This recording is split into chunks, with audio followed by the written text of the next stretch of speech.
Alright guys, welcome back to the channel and welcome to the WWE Weekly Reviews. This is Monday Night Raw. Pretty good show. Let's get into it. So we're going to go like this just because it's in front to back. So we're going to start off over here with Randy Orton. So Randy Orton was cutting a promo and at the end he started like holding his throat like he was choking and his face was getting really red. And that's when all of a sudden he was covering his mouth like he's going to throw up. And then boom, he just spits out this weird black goo. And it's the same thing that Alexa Bliss had bleeding out of her mouth on the corner a few weeks ago. So I think Randy Orton's been possessed by Alexa Bliss or something. The mind games are continuing as we're counting down the days until Randy Orton and The Fiend wrestle at WrestleMania and The Fiend makes his return. But yeah, Randy Orton is acting up lately. As well as on the show, we had a teaser trailer that basically said Rhea Ripley is coming to Monday Night Raw very soon. So that's good. The Raw women's division really needs some new people because all we've got is like Nia Jax, Asuka, Charlotte Flair, and that's basically it. Everyone else is in a tag team, so Rhea Ripley can definitely help elevate that Raw women's division. Then over here we had R-Truth trying to sneak up on Bad Bunny and Damian Priest for the title, the 24/7 championship, because Bad Bunny still holds the title. And Damian Priest goes, "Truth, I can still see you." And he goes, "Oh, what's up, dog? I wasn't trying to take the title from you. I was just coming over to see what's up." So he's like, "I'm going to let you go off easy. I'm not going to get you this time." So Truth just run away. So Truth, he just ran away and he did not get the 24/7 championship back yet. But he will eventually. He will get his baby back eventually. And then over here we had Charlotte Flair and Asuka in a tag team match. And after that was over, Charlotte told Ric Flair to get out and leave because Ric Flair is messing up her. And Charlotte Flair never said she didn't want to be a Flair. She said she wants to be Charlotte Flair, but she wants to do it on her own without Ric Flair being there the whole time. So she told him to go home. And this storyline sucks. I'm sorry, but it sucks. Yeah, not really much to say. It sucks. Yeah, move on. And then after that, we had Kofi Kingston and Xavier Woods versus T-Bar and Mace in a tag team match where the New Day won. And after that, they left the ring. And Mustafa Ali got the rest of Retribution, including Reckoning. Reckoning is back. Got him in the ring, and he said, "Why am I the one that's carrying you all on my back? And every time I'm not in the ring, you guys fail me." And at first, it looked like they were going to turn on him, but they didn't. So, who knows? Maybe a Retribution split-up is coming soon. Because I think Ali could be great if he's a heel, as long as he's not with Retribution. Because that whole Retribution thing sucks. Just going to say it. They suck. Then over here, we had the Hurt Business, Cedric Alexander and Shelton Benjamin, versus the Lucha House Party in a non-title match, where Cedric Alexander and Shelton Benjamin won. And they're still the Raw Tag Team Champions. It wasn't for the titles, but I just wanted to say that they're still the champs, by the way. Because they haven't really defended it in a while. But yeah, nothing too special. Then over here, like I mentioned, Asuka and Charlotte were in a tag team match against the tag team champions Nia and Shayna. And everything was going on, and Charlotte Flair accidentally kicked Asuka in the face instead of Shayna Baszler. And then Nia Jax took out Charlotte, and then she hit a leg drop on Asuka. 1, 2, 3. She has now pinned Sasha Banks at Elimination Chamber. And then the next night, she pinned the Raw Women's Champion, Asuka. So, oh my God, why are they doing this? But yeah, anyway, Nia Jax and Shayna Baszler win. Then over here, we had Naomi versus, I don't even remember, in a matchup, but Naomi won. That's all you really got to know. Oh, it was Naomi and Lana versus Mandy Rose and Dana Brooke, where the match was like a minute long, which sucks. But yeah, Naomi won, and who cares? Over here, we had AJ Styles versus Ricochet again, and AJ Styles won. Nothing too special about this match. Obviously, it was good because it was Ricochet and AJ Styles, but they didn't do anything too special, and Ricochet lost again. Why? Can WWE just push this guy already? Come on, please. You're pushing Shinsuke and Cesaro and Sami Zayn now. Why can't you just push Ricochet, or at least send him to SmackDown so we can do something for the Intercontinental Championship? Because if he's not going to do anything for the United States Championship, then what is the point? Because, come on, like, please, just push him. But, yeah, Ricochet lost to AJ Styles again. Speaking of the United States Champion, we had Riddle versus John Morrison. Because remember, John Morrison was the guy who lost to Riddle at Elimination Chamber for the title. And they had a match, and it was going pretty good. Obviously, it's a good match. John Morrison's awesome. Riddle's awesome. They both were going back and forth until eventually Matt Riddle caught John Morrison, hit him with the Bro Derek, 1, 2, 3, and he won the match. It wasn't for the title, but he did win the match. So I'm just gonna mention that. And then I don't know if Sheamus is still in a rivalry with Drew, because Drew McIntyre wasn't even on the show tonight. And Sheamus faced Jeff Hardy and did win. Nothing that special. Sheamus is, hopefully going to do something cool. I don't know if he's just going to fight McIntyre at WrestleMania without the title on the line, but there's rumors it's going to be McIntyre versus Lashley for the title at WrestleMania. So what does Sheamus do? Jeff's probably just going to be in the Battle Royal, but Sheamus picked up the win over Jeff Hardy, and oh well. And then in the beginning of the show, Miz was out here holding his title up, and he said he's better than everyone on the roster, and he's mentioned Bobby Lashley's name as well as like John Cena and stuff. Bobby Lashley comes out, congratulations, but part of our deal last night when I helped you was that I get a WWE title opportunity. And the Miz was saying, I'm a busy man, WrestleMania's coming up, Fastlane, all that. There's not enough time to give you a title opportunity. So Bobby Lashley grabs Miz by the collar and says, I will give you till the end of the night to make your decision on when I will get my title match. And then he left the ring, and Miz was pretty scared. Then after that, Braun Strowman came out, and he basically said, where's Shane McMahon? I want him to put me in the WWE title match. He said he deserved the title, and basically he was complaining about how he wasn't in the Elimination Chamber match, and Shane McMahon came back. Shane McMahon returned, and I'm thinking we're going to get Shane versus Braun at WrestleMania. That'd be pretty cool. But anyway, Shane returns, and he said, Braun, how about this? You'll face Bobby Lashley tonight, and if you win, you'll be added to Bobby Lashley's WWE Championship match next week on Monday Night Raw.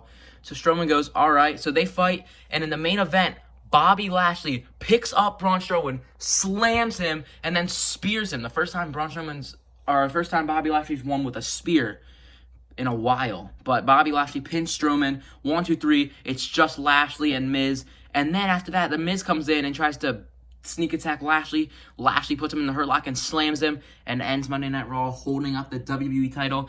And we're going to get Bobby Lashley versus The Miz next week on Monday Night Raw, where Bobby Lashley's going to probably be close to winning, but then The Miz or Drew McIntyre's going to interfere and come back, and that can set up a triple threat match at Fastlane for the WWE title, where Bobby Lashley will probably win, and then at WrestleMania it'll be Drew versus Lashley. But that was it for Monday Night Raw. A pretty good show, and I will see you guys for Friday Night SmackDown. Let's go. All right, ladies and gentlemen, and now welcome to Friday Night SmackDown. This was a pretty good show. Let's get into it. Starting off over here, at the beginning of the night, we had Roman Reigns and Jey Uso and obviously Paul Heyman. They were out here, and Roman Reigns was bragging about how he should be celebrated because he's the best of the best and how he beat Daniel Bryan in under 2 minutes. So, after that was going on, he was saying people should acknowledge me as the tribal chief, blah, blah, blah. He says that every week. Then Daniel Bryan comes out and says, you know what, you should be celebrated. You are so good. You beat a man who had to beat 5 other men inside the Elimination Chamber right after the match just happened. And Roman Reigns is basically saying, what do you mean, Daniel Bryan? You lost. Get over it. And Daniel Bryan goes, you're a fake champ. You're a coward. So Jey Uso takes the mic from him and says, you want a challenge? You got it. And then Daniel Bryan says, how about this? If I beat Jey Uso tonight, I get a shot at your Universal Championship at Fastlane. And that was the main event. Daniel Bryan versus Jey Uso. The winner, or if Daniel Bryan wins, he'll face Roman Reigns at Fastlane. And, yeah, but let's move on. Speaking of Daniel Bryan, later on in the show, Daniel Bryan was getting interviewed where whoever it was, the interviewer was saying, Daniel Bryan, if you do beat Roman Reigns, she said, what do you think your chances are of beating Roman Reigns? And he said, I know how good Roman Reigns is. I know how good Jey Uso is, but I'm Daniel Bryan, and my chances are pretty good. And he said, but if Roman Reigns does beat me, I'm not sure if Edge has what it takes to beat Roman Reigns at WrestleMania. And he was saying all that. Then Edge shows up, and he goes, so you don't think I have what it takes to beat Roman Reigns? And then he goes, so what if you beat Roman Reigns? Then that means it would be me, Edge, versus you, Daniel Bryan. Who wins that match? And then Daniel Bryan said, I'm going to keep that answer to myself. And then he walked off because he was going to go face Jey Uso. But it kind of sucks that we're just getting Daniel Bryan versus Roman Reigns for Fastlane instead of like in summer for SummerSlam. Because now we already know Daniel Bryan has no chance of winning and he's just going to lose. And because obviously we're going to have Roman Reigns versus Edge at WrestleMania. But still, it's going to be a good match. So I'm excited for it. Then over here we had Apollo Crews versus Shinsuke Nakamura. Big E was not on TV because he is injured for kayfabe, because remember last week Apollo Crews dropped the really heavy steps onto Big E. But anyway, we had Apollo Crews, who has a new character. He's a heel now, and his whole character is he embraces who he really is. So he's from Nigeria. His great-grandfather, I think he said, was like rich and had 5 wives and all that. And his whole thing is now he's going to be the true Apollo. He's aggressive and all that, and he's a heel, obviously. And he faced Shinsuke Nakamura because him and Shinsuke are in kind of side rivalry, while him and Big E are in a main rivalry. But they fight. Shinsuke almost wins, and then Apollo Cruz takes out Shinsuke. And then he does these German suplexes now, so I guess that's another thing he does now is German suplexes. And then he does like an Olympic slam, like the Kurt Angle Olympic slam. He does that and pins Shinsuke, so I guess that's his new finisher. I kind of like Cruise Control better, but oh well. But Shinsuke did lose to Apollo, and Apollo's looking pretty good now. Over here, we had Seth Rollins and Cesaro in the ring. Seth Rollins was basically saying, Cesaro, I'm going to give you time. You can embrace the vision. Come back in a week, 2 weeks, however long it takes you, and give me your answer. And then Cesaro was going to pretend he was thinking about it, and then he dropped Rollins, grabbed him. Rollins was like, hey, put me down. And Seth Rollins held onto the mic, which made it even funnier. So Cesaro swung him around like 20 times. I think it was like 21 times. And the whole time, Seth Rollins was screaming and everything with the mic. That was fun. And then once he put Seth Rollins down, Rollins got up and he could barely stand because he was so dizzy. And he got an uppercut and did like a freaking backflip after that. So that was cool. But yeah, Cesaro and Seth Rollins are probably going to fight at Fastlane. And that's a good match. And I think Cesaro might even win that, which would be awesome. Because imagine Cesaro beats Seth Rollins. Like, that's pretty cool. Then over here we had Bianca Belair in the ring saying who she was going to challenge at WrestleMania. And right before she could say who she was going to challenge, Reginald came out and said, Bianca, your choice will benefit your career forever. He said, if you choose Asuka, you will win at WrestleMania and your choice will be correct. But if you choose Sasha Banks, you will fail and your mom will whisper in your ear, you're a loser. Right after that, Sasha Banks comes out and she says, Bianca, if you're going to choose anyone, choose me. So do it right now. And Bianca basically says, Sasha, at WrestleMania, I'm going to take your title, prove that I'm the BEST of WWE.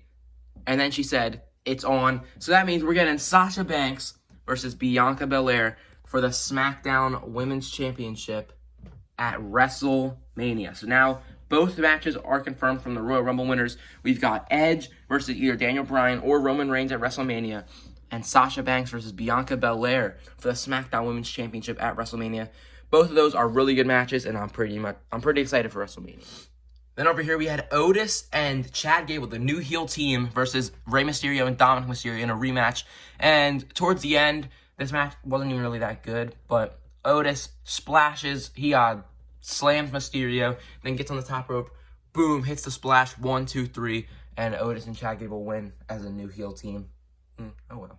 And then over here we had Sami Zayn and King Corbin versus the Street Profits, and the Street Profits are basically going on a redemption tour. All they're going to do every week until they get their tag team title rematch is just going to win, which is what they did. They hit a splash on Sami Zayn, 1, 2, 3, the Street Profits win. And they're getting closer to facing Dolph Ziggler and Robert Roode for the SmackDown Tag Team Championship. As well as on the show, we had Liv Morgan versus Tamina with Ruby Riott in Liv Morgan's corner and Natalya in Tamina's corner.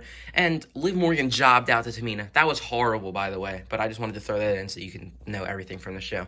But other than that, this was a pretty good show. Yeah, the highlights were Apollo Crews, Bianca Belair, definitely that. And then Daniel Bryan, Edge, Roman Reigns, and Jey Uso. And by the way, at the end of the night, Daniel Bryan was about to win against Jey Uso, and Jey Uso threw him into the steps and did it on purpose. He got a double count out. So Daniel Bryan technically didn't lose, but he didn't win. So he's not going to face Roman Reigns at Fastlane. And then Daniel Bryan was mad, so he puts Jey Uso in the yes lock. Roman Reigns comes out, beats up Daniel Bryan. Daniel Bryan puts Roman Reigns into the yes lock. Jey Uso super kicks Daniel Bryan, and then they end the show standing tall over Daniel Bryan. Edge did not come and help, so that was weird. Edge was not in the ring at all. He was just backstage. But, yeah, SmackDown was pretty good. Make sure you hit the like button and subscribe. Turn on the post notifications. I will see you guys in the next video. Peace.